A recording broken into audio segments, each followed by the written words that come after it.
Hello दोस्तों, नमस्कार। अभी की सबसे बड़ी खबर आ रही है, जहां पर रशिया हुआ चीन से परेशान, कहने लगा अब किसी भी कीमत पर भारत को देना पड़ेगा ये बहुत बड़ा प्रोजेक्ट। जी हां दोस्तों, अब चाइना को हटा करके भारत को देने की बड़ी प्लानिंग रच रहा है रशिया। बताएंगे कैसे पश्चिमी देशों के फैलाए गए मंसूबों को रशिया ने कर दिया साफ और दिखा दिया भारत के साथ घनिष्ठता वाला संबंध। और साथ ही साथ आपको बताएंगे जहां भारत में नेपाली पीएम की पूजा पर मच गया बवाल। बताएंगे क्या है बड़ी खबर। और साथ ही साथ बताएंगे जहां कोरोमंडल ट्रेन हादसे को लेकर सबसे बड़ा खुलासा हुआ है अभी का। दोस्तों बताएंगे आखिर क्या हुआ, जो ये हादसा हुआ, सारी जानकारी बताएंगे, तो बने रहेगा वीडियो के अंत तक। और अभी खबरों में आगे बढ़ने से पहले हमेशा की तरह अपने भारत देश, भारतीय सेना और हर भारतीयों का दिल से सम्मान करते तो वीडियो को भी कर दीजिए लाइक, चैनल को कर दीजिए सब्सक्राइब, बेल आइकन दबाइए, साथ ही कमेंट बॉक्स में लिख दीजिएगा जय हिंद। जी हाँ, तो बात करते हैं पहली बड़ी खबर की, जहाँ क्या चीन को किनारे करने की सोच रहा है रशिया। चेन्नई से व्लादिवोस्तोक को जोड़कर ड्रैगन को बड़ा झटका देने की प्लानिंग। जी हाँ दोस्तों, यूक्रेन जंग की जंग के बाद रशिया पूरे विश्व समुदाय में अकेला पड़ गया था। चीन ने उसके इस अकेलेपन का फायदा भी उठाया और व्लादिवोस्तोक बंदरगाह को 163 साल के लिए लीज पर ले लिया। मगर रशिया को अब लगता है कि इस बात की भनक मिल गई है कि चीन पर ज्यादा समय तक भरोसा नहीं किया जा सकता है, क्योंकि चाइना भरोसेमंद नहीं है। अब वो चाहता है कि भारत व्लादिवोस्तोक बंदरगाह पर अपनी मौजूदगी को और मजबूती से बढ़ाए। व्लादिवोस्तोक बंदरगाह रणनीतिक तौर पर काफी अहम है और इस वजह से काफी समय से चाइना की नजरें इस पर टिकी थी। रूस ने यानी 1 जून से व्लादिवोस्तोक बंदरगाह को आधिकारिक तौर पर चीन को सौंप दिया है। अब यह बंदरगाह आधिकारिक तौर पर चीनी जहाजों का ट्रांजिट पॉइंट बन गया है। रशिया के प्रधानमंत्री मिखाइल मुशुटिन ने भी चाइना को गैस पाइपलाइन मार्ग के जरिए प्राकृतिक गैस की आपूर्ति करने की आधिकारिक स्वीकृति दी। ये गैस पाइपलाइन व्लादिवोस्तोक में खत्म होती है, लेकिन सूत्रों की माने तो Russia Chennai Vladivostok maritime corridor में भी तेजी लाने का इच्छुक है। जी हाँ, ये कॉरिडोर दोनों देशों के बीच समुद्री संबंधों को और मजबूत बना सकता है। हाल ही में भारत के शिपिंग मिनिस्टर मंत्री सर्बानंद सोनोवाल ने चेन्नई और कामराज बंदरगाहों की अहमियत और इसके अच्छे प्रदर्शन के बारे में बताया। दोस्तों आपको बता दें कि रशिया अब ये चाह रहा है कि किसी भी कीमत पर इस बंदरगाह को लेकर चाइना के पत्ते को काट दिया जाए, क्योंकि चाइना भरोसेमंद अब नहीं रहा और रशिया चाहता है कि उसके बदले भारत इस पर अपना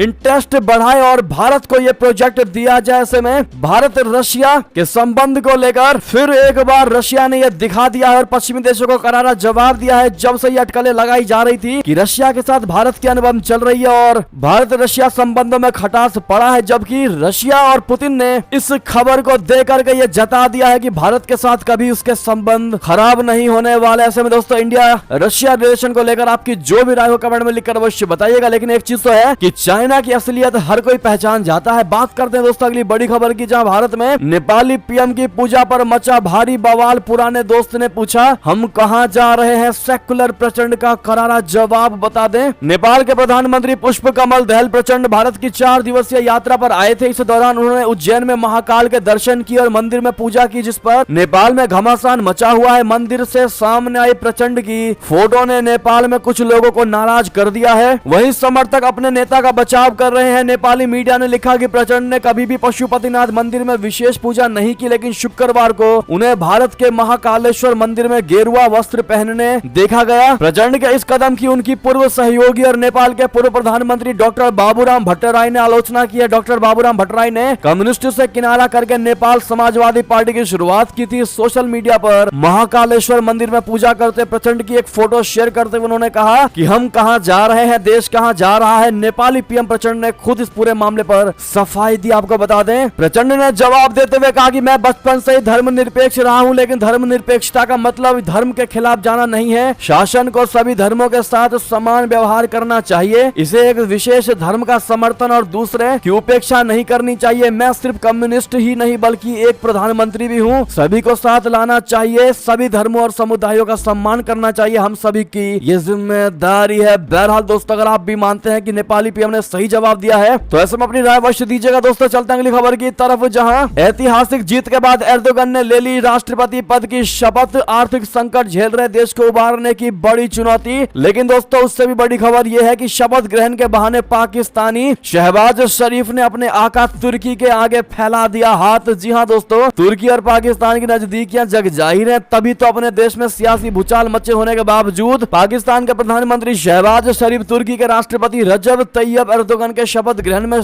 शामिल हो गए। हालांकि कर्ज के बोझ तले दबा पड़ोसी मुल्क पाकिस्तान यहां भी हाथ फैलाने से नहीं चूका। पाकिस्तान पर करीब 12,600 करोड़ डॉलर का कर्ज है। उस पर से अंतरराष्ट्रीय मुद्रा कोष यानी IMF नया कर्ज देने के फिलहाल मूड में नहीं है। उसने पाकिस्तान के आगे कई शर्तें रखी है। एर्दोगन के शपथ ग्रहण में शामिल हुए शहबाज शरीफ ने तुर्की पहुंचते ही मदद मांगनी शुरू कर दी। उन्होंने तुर्की के निवेशकों से अपील की है कि वे पाकिस्तान में निवेश करें। शहबाज शरीफ ने एर्दोगन के शपथ ग्रहण से इतर कई बड़ी कंपनियों के प्रतिनिधियों से मुलाकात की। जिस प्रतिनिधिमंडल से उन्होंने मुलाकात की उनमें कोका कोला के CEO करीम याही, चीफ स्ट्रेटजी ऑफिस अतिलिया येरलिकाया और हेड ऑफिस पब्लिक पॉलिसी ताइलान कोबान शामिल थे। इनसे मुलाकात के दौरान शहबाज शरीफ ने इन कंपनियों से पाकिस्तान में निवेश करने की अपील की। साथ ही पाकिस्तानी लोगों के लिए रोजगार पैदा करने की बात भी कही। जी हाँ, साथ ही साथ अगली खबर की बात करते हैं दोस्तों, जहां पर कांग्रेस नहीं भारत के लोग ही भाजपा को धूल चटाएंगे। जी हाँ दोस्तों, अब न्यूयॉर्क में राहुल गांधी ने ये बहुत बड़ा दावा किया है। जी हाँ, भले ही ये दावा कितना सच होगा भारत की हर जनता जानती है, लेकिन आपको फिर भी खबर बताते। जहां राहुल गांधी अपने अमेरिका दौरे पर लगातार केंद्र की भाजपा सरकार को निशाने पर ले रही है। अब अपने ताजा बयान में राहुल गांधी ने कहा कि कर्नाटक में जिस तरह से कांग्रेस पार्टी ने भाजपा को धूल चटाई है, ठीक उसी तरह से तेलंगाना और अन्य राज्यों में भी कांग्रेस भाजपा को हराएगी। राहुल गांधी ने कहा कि न सिर्फ कांग्रेस बल्कि देश के लोग भाजपा की नफरत भरी विचारधारा को हराएंगे। वॉशिंगटन और सैन फ्रांसिस्को के बाद राहुल गांधी न्यूयॉर्क पहुंचे, जहां शनिवार को इंडियन ओवरसीज कांग्रेस USA द्वारा आयोजित कार्यक्रम में राहुल गांधी ने कहा कि हमने कर्नाटक में ये करके दिखाया है कि हम भाजपा को हरा सकते हैं। हमने न सिर्फ भाजपा को हराया बल्कि उसे धूल में मिला दिया, धूल चटा दिया। राहुल गांधी ने कहा कि कर्नाटक चुनाव में भाजपा ने सारे उपाय किए। उनके पास मीडिया था, हमारे मुकाबले 10 गुना ज्यादा पैसे थे, एजेंसियां थी, लेकिन उसके बावजूद हमने उन्हें हरा दिया। मैं बताना चाहता हूं कि अब तेलंगाना के चुनाव में भी हम उन्हें हराएंगे। बहरहाल दोस्तों, कांग्रेस पार्टी 2013 के बाद से सिर्फ और सिर्फ सपने ही देख रही है और सपनों में ही जवाब दे रही है। ऐसे में क्या ये बयान भी राहुल गांधी का सपना ही होने वाला है? दोस्तों आप क्या कहते हैं? आपकी इस पर जो भी राय हो कमेंट में लिखकर अवश्य बताइएगा। देखते हैं भारत की जनता की क्या विचार है इस पर। क्या भारतीय जनता पार्टी को कांग्रेस हरा पाएगी? क्या फिर एक बार कांग्रेस कभी भारत में एज अ केंद्र सरकार आ पाएगी? दोस्तों आप लोग क्या जवाब देते हैं, देखते हैं। बात करें अगली बड़ी खबर की, जहां भारत में हो रहे बहुत बड़े बदलाव। डिजिटल मामले में हम यूरोप से भी आगे। जी हां दोस्तों, ऐसा हम नहीं बल्कि विदेश मंत्री जयशंकर जी ने किया सबसे बड़ा दावा। जी हां, भारतीय विदेश मंत्री डॉक्टर जयशंकर इन दिनों दक्षिण अफ्रीका के दौरे पर हैं। शनिवार को केप टाउन में विदेश मंत्री के सम्मान में भारतीय मूल के लोगों ने एक कार्यक्रम का आयोजन किया। इस दौरान जयशंकर जी ने कहा कि अब ऐसा नहीं है कि भारत धीमी गति से बढ़ रहा है। जब बात डिजिटल की आती है तो हम इस मामले में यूरोप और कई उत्तरी अमेरिका के देशों से भी आगे हैं। भारतीय विदेश मंत्री ने कहा कि अब प्रवासी भारतीयों को यह समझने की आवश्यकता है कि बीते 9 सालों में भारत में जो बदलाव आए हैं वो बेहतर, ताकतवर है और उनका बड़े स्तर पर प्रभाव पड़ेगा। उन्होंने कहा कि बेहतर होगा कि विदेश में रह रहे भारतीय भी इस बदलाव के वाहक बने। साथ ही साथ दोस्तों अगली बड़ी खबर की बात करते हैं, जहां कोरोमंडल 128 किलोमीटर तो यशवंतपुर एक्सप्रेस 126 किलोमीटर प्रति घंटे की स्पीड में थी जब ये हादसा हुआ। जी हां, रेलवे ने समझाई पूरी कहानी। बता दें, ओडिशा के बालासोर में हुए भीषण ट्रेन एक्सीडेंट को लेकर रेलवे बोर्ड ने प्रेस कॉन्फ्रेंस करके पूरी घटना समझाई है। रेलवे बोर्ड की सदस्य जया वर्मा ने कहा कि सिर्फ कोरोमंडल एक्सप्रेस हादसे का शिकार हुई है। उन्होंने कहा कि हम कुछ गलत फहमियों को लेकर जानकारी देना चाहते हैं ताकि स्थिति स्पष्ट हो सके, क्लियर हो सके। उन्होंने कहा कि सबसे पहले रिलीज फॉर रेस्क्यू किया और जब ये कंप्लीट हो गया तब हमने रेस्टोरेशन प्रक्रिया शुरू की। उन्होंने कहा कि बालासोर जिले में बहनगा बाजार रेलवे स्टेशन है। ये हादसा 2 जून की शाम 6:55 पर हुआ। कोरोमंडल एक्सप्रेस दुर्घटनाग्रस्त हो गई। इस स्टेशन पर जो दूसरी गाड़ियां खड़ी थी वो इसकी चपेट में आ गई। उस समय स्टेशन से 2 मेल एक्सप्रेस गाड़ियों को अलग अलग दिशाओं से गुजरना था। स्टेशन पर 2 मेन लाइन है जहां ट्रेन बिना रुके जाती है और बगल में जो 2 लाइन है उन्हें लूप लाइन कहा जाता है, जहां हम गाड़ियों को रोकते हैं। बहरहाल दोस्तों, जब इतनी स्पीड में ट्रेन थी और कोई सिग्नल नहीं दिया गया तो एक्सीडेंट होना तो बनता ही है। बहरहाल इस पर जो भी आपकी राय हो दोस्तों कमेंट में लिखकर अवश्य बताइएगा। लेकिन जिस प्रकार से विपक्ष इस पर राजनीति करने की कोशिश कर रहे हैं दोस्तों, अगर आप भी मानते हैं कि इस शोक वाले माहौल में राजनीति नहीं होनी चाहिए तो अपनी राय अवश्य दीजिएगा आप लोग। साथ ही साथ ये थी अभी की सारी बड़ी खबरें। आपको खबर कैसी लगी? आशा करता हूँ बहुत अच्छी लगी होगी। दोस्तों थोड़ी भी अच्छी लगी तो वीडियो को